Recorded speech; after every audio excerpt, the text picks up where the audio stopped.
তোমাদের চ্যানেলে তোমাদের স্বাগত জানাই। প্রিয় দশম শ্রেণীর শিক্ষার্থী বন্ধুরা, আশা করি তোমরা ভালো আছো।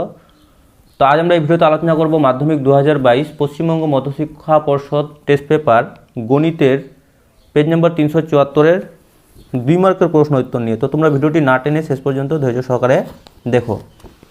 তো পেজ নম্বর 374-এর 4-এ দেখো, একে বলা আছে বার্ষিক নির্দিষ্ট শতকরা চক্রবৃদ্ধি হার সুদে কিছু টাকা n বছরে দ্বিগুণ হলে কত বছরে 4 গুণ হবে তা নির্ণয় করো। তো দেখো উত্তরটা কিভাবে হবে। তো প্রথমে আমরা লিখে নেব ধরি আসল x টাকা, চক্রবৃদ্ধি সুদের হার r% এবং সময় n বছর। এবার দেখো আসলের দ্বিগুণ, তাহলে আসল ছিল x টাকা, সে টাকাটা বেড়ে হবে দ্বিগুণ, তাহলে কি আসলের দ্বিগুণ সমান সমান 2x টাকা, যেটা আমাদের সমূল চক্রবৃদ্ধি।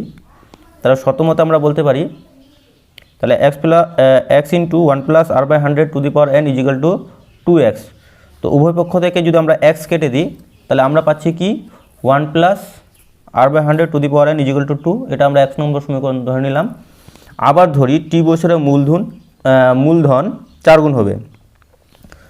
তো প্রশ্ন মতে আবার x into 1 plus r/100 to the power t, যেহেতু আমরা সময়টাকে t ধরেছি এখানে, ইজিক্যাল টু 4x। তো উভয় পক্ষ থেকে x কেটে দিলে আমরা পাচ্ছি 1 plus r/100 to the power t equal to 4। এবার আমরা কি করেছি,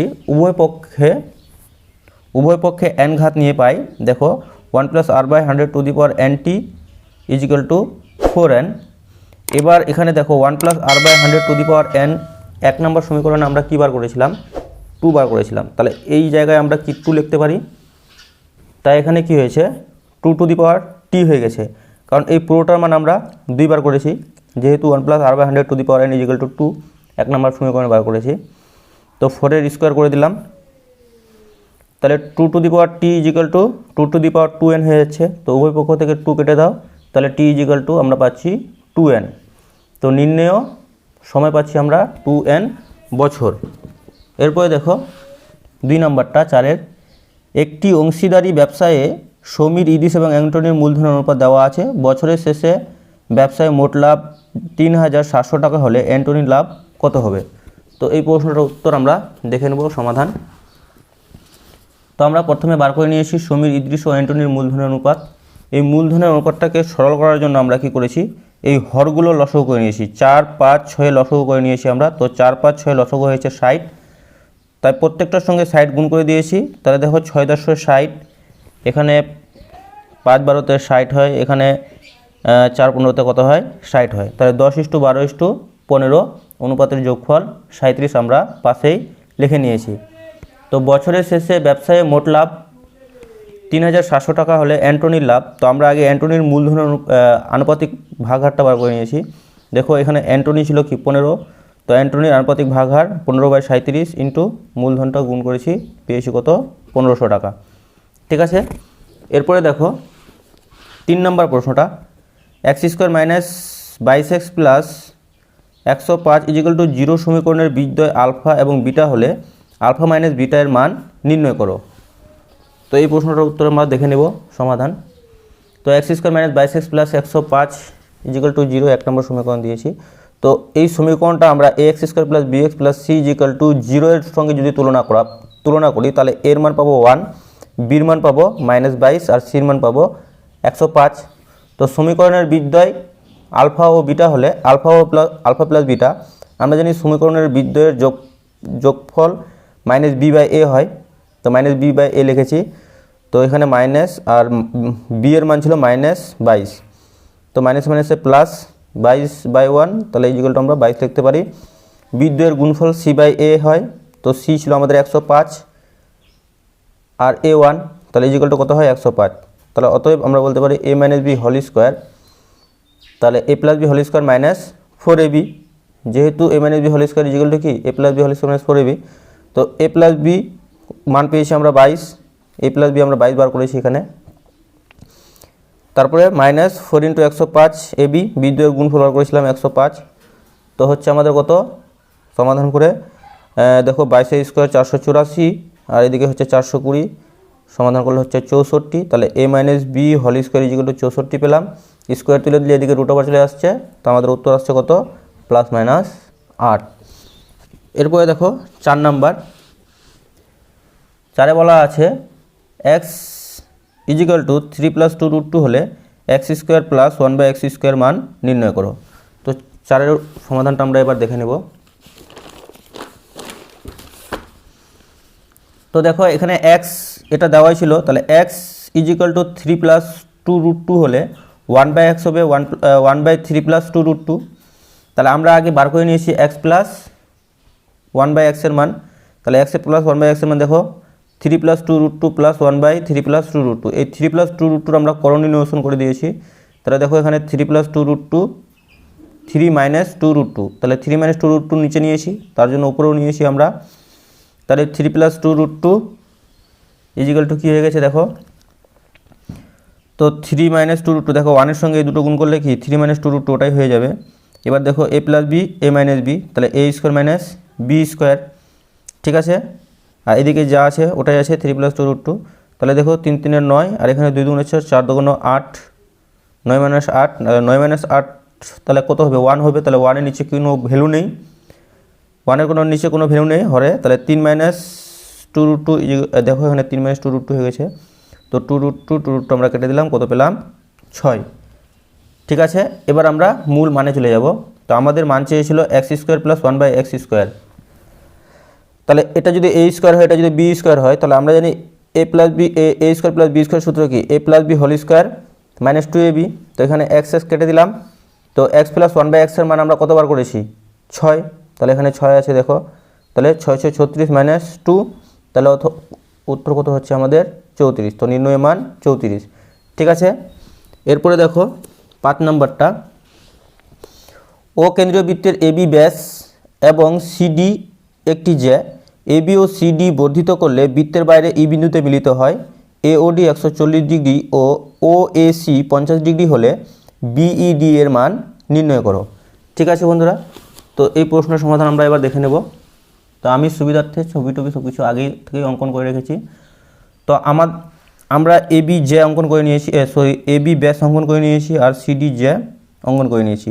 এরা বর্ধিত ই বিন্দুতে ছেদ করেছে, ঠিক আছে। তো দেখো এখানে এওডি 40 ডিগ্রি দেওয়া ছিল, তাহলে দেখো এখানে আমরা একটা প্রবৃদ্ধ কোণ পেয়েছি। প্রবৃদ্ধ কোণ এওডি 220 ডিগ্রি, কারণ এটা যদি 140 ডিগ্রি হয় তাহলে এই নিচের যে পুরো কোণটা আছে এটা কত হবে 220 হবে, ঠিক আছে। তো এটা আমরা দিলাম 220 ডিগ্রি। তাহলে দেখো এখানে এডি অধিচাপের উপর প্রবৃদ্ধ কেন্দ্রস্থ কোণ এওডি আর বৃত্তস্থ কোণ এসিডি, এই যে এসিডিটা কি বৃত্তস্থ কোণ, তাহলে এটা 220 হলে এটা কত হবে 110, তাই না। তাহলে দেখো প্রবৃদ্ধ AOD 360 degree - 140 degree is equal to কত 220 ডিগ্রি আমরা বার করেছি।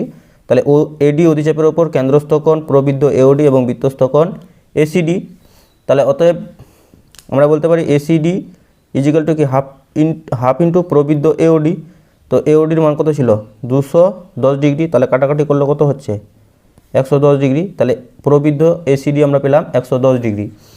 এবার যদি তাহলে দেখো এবার আমরা যদি এসিই বা এইসিকে যদি একটা ত্রিভুজ ধরি,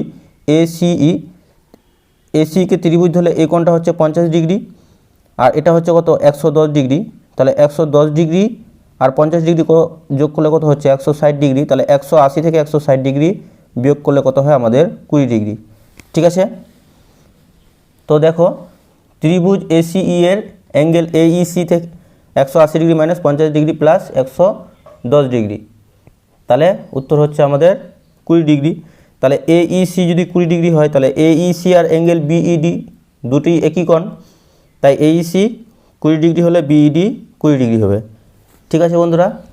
তো তোমরা এটা একটু আবার দেখে নাও।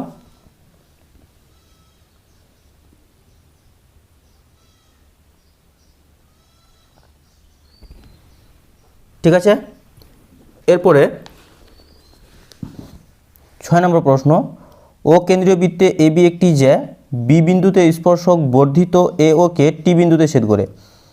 তাহলে অ্যাঙ্গেল বিটি এ 60 ডিগ্রি হলে অ্যাঙ্গেল এবিটি এর মান নির্ণয় করো, ঠিক আছে বন্ধুরা। তো এই ভিডিওতে আমরা 6 অবধি সমাধান করেছি। এরপরের যদি সমাধান তোমরা চাও তাহলে অবশ্যই তোমরা কমেন্টের মাধ্যমে জানাতে পারো। তোমরা যদি কমেন্টের মাধ্যমে জানাও তাহলে এরপর পরবর্তী অঙ্কগুলো আমরা করে দেখাবো। ঠিক আছে, তো দেখো 6 প্রশ্নের উত্তর আমরা এবার দেখে নেব। তো দেখো আমরা এ বি জে অঙ্কন করে নিয়েছি। ঠিক আছে, তাহলে এ বি জে অঙ্কন করেছি, আর বি বিন্দুতে স্পর্শক মনে করো আমরা পিটি অঙ্কন করে নিয়েছি। ঠিক আছে, তাহলে বর্ধিত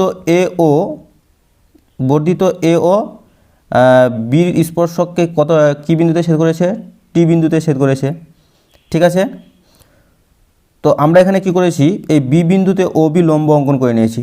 তো স্পর্শক অনুযায়ী এই জায়গায় যদি কোনো লম্ব থাকে তাহলে এই অ্যাঙ্গেলটা কত ডিগ্রি হয়? 90 ডিগ্রি হয়। ঠিক আছে, তাহলে দেখো ত্রিভুজ ও বি টি এর এটা যদি 90 ডিগ্রি হয়, এটা যদি 60 ডিগ্রি হয়, তাহলে অবশ্যই এটা কত ডিগ্রি হবে? 30 ডিগ্রি। আবার এ ও টি একটি সরলরেখা, এটা যদি 30 ডিগ্রি হয় তাহলে এটা কত হবে? 150 ডিগ্রি হবে। ঠিক আছে, তাহলে এটা যদি 150 ডিগ্রি হয়, আবার ও এ আর ও বি একই বৃত্তের ব্যাসার্ধ, তাই এই কোণটা আর এই কোণটা সমান হবে। তাহলে এটা যদি 150 ডিগ্রি হয় তাহলে এই দুটি কোণের সমষ্টি কত হবে? 30 ডিগ্রি। তাহলে এটা 15 ডিগ্রি হবে, এটা 15 ডিগ্রি হবে, তাহলে 90 ডিগ্রি আর 15 ডিগ্রি কত হবে? 105 ডিগ্রি।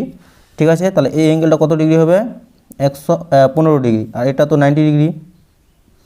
ঠিক আছে, তাহলে বি বিন্দুতে ও বি লম্ব অঙ্কন করলাম, তাহলে ও বিটি 90 ডিগ্রি। ঠিক আছে, তো তোমরা স্পর্শক ভালো করে নেবে। স্পর্শক আমরা প্রমাণ করেছি এই কোণটা কি হয়? 90 ডিগ্রি হয়। তাহলে দেখো বিওটি, তাহলে অ্যাঙ্গেল বিওটি তাহলে 180 ডিগ্রি থেকে আমরা 90 ডিগ্রি আর 60 ডিগ্রি বিয়োগ করে দেবো বিওটির ক্ষেত্রে, কারণ কি তিনটি ত্রিভুজের কোণের সমষ্টি কত ডিগ্রি হয়? 180 ডিগ্রি হয়। তাহলে 180 ডিগ্রি থেকে আমরা 60 ডিগ্রি প্লাস 90 ডিগ্রি বিয়োগ করে দিয়েছি, পাইলাম আমরা 30 ডিগ্রি। ঠিক আছে, আর angle AOB 180 degree minus 30 degree. ঠিক আছে, যেহেতু এওটি একটি সরল কোণ, অতএব পেলাম আমরা এওবির মান 150 ডিগ্রি। তাহলে ত্রিভুজ এওবি এর ও এ ও বি একই বৃত্তের ব্যাসার্ধ, তাহলে অতএব আমরা বলতে পারি ও এ বি সমান সমান ও বি এ। ঠিক আছে, তাহলে ত্রিভুজ এওবি এর ও A B plus O B A plus AOB সমান সমান 180 ডিগ্রি। তাহলে যেহেতু ও B A R O A B দুটি কোণ সমান, তাই আমরা এখানে ও B A O B A করে নিয়েছি। ঠিক আছে, আর এ ও বির মান 150 ডিগ্রি সমান সমান 180 ডিগ্রি। তাহলে 2 ও B A 180 degree minus 150 degree যেগুলো কত? 30 ডিগ্রি। তাহলে 2 ও বি এ যেগুলো 30 ডিগ্রি, তাহলে 2 দিয়ে কেটে দিলাম, তাহলে ও বি এ পেলাম 15 ডিগ্রি। অতএব অ্যাঙ্গেল এ বিটি 90 ডিগ্রি প্লাস 15 ডিগ্রি সমান সমান কত? 105 ডিগ্রি। তো বন্ধুরা, ভিডিওটি ছিল এই পর্যন্ত। ধন্যবাদ।